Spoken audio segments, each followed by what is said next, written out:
Komitmen Polri dalam menegakkan protokol kesehatan demi memutus dan mencegah penyebaran virus corona atau COVID-19 juga akan diterapkan saat hari pencoblosan pemilihan kepala daerah di Bengkulu tanggal 9 Desember 2020.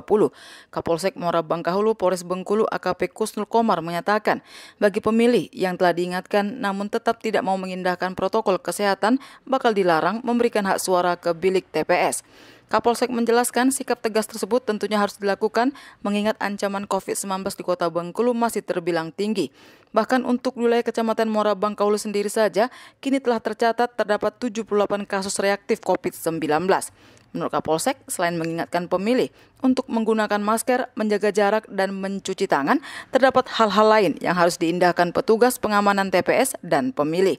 Di antaranya adalah memastikan pengukuran suhu tubuh badan sebelum masuk ke TPS dan memantau jam atau giliran yang telah ditentukan bagi para pemilih untuk memberikan hak suaranya agar tidak berkerumunan. Kan dari PPK untuk item-itemnya saja yang berapa yang dalam hal terutama pengamanan ada 15 item dalam hal masa pandemi COVID ini tadi wajib dijelaskan. Jadi petugas Limas wajib mengingatkan kepada para pemilih untuk melaksanakan protokol kesehatan.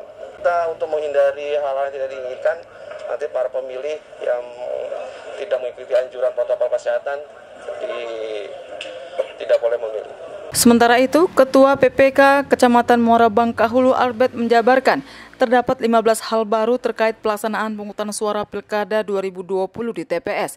Di antaranya, melarang bersalaman terutama antara petugas KPPS dengan pemilih, termasuk sesama pemilih, kemudian memastikan tersedianya perlengkapan cuci tangan portabel di TPS bagi pemilih sebelum dan sesudah mencoblos. Petugas KPPS juga wajib mengenakan masker selama bertugas, disiapkan masker pengganti sebanyak 3 buah selama bertugas. Pemilih diharapkan membawa masker sendiri dari rumah, di TPS hanya disediakan cadangan dalam jumlah terbatas. Kemudian, petugas KPPS mengenakan sarung tangan selama bertugas, dan setiap pemilih disediakan sarung tangan plastik di TPS. Petugas KPPS menggunakan pelindung wajah selama bertugas. Setiap pemilih diharapkan membawa alat tulis sendiri dari rumah untuk menuliskan atau memberikan tanda tangan dalam daftar hadir. Di setiap TPS disediakan tisu kering untuk pemilih yang selesai mencuci tangan sebelum maupun sesudah mencoblos di TPS.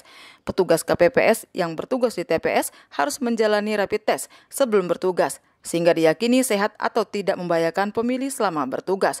Kemudian setiap pemilih yang selesai mencoblos tidak lagi mencelupkan jari ke dalam botol tinta, namun melainkan tintanya akan diteteskan oleh petugas. Sopiranca melaporkan.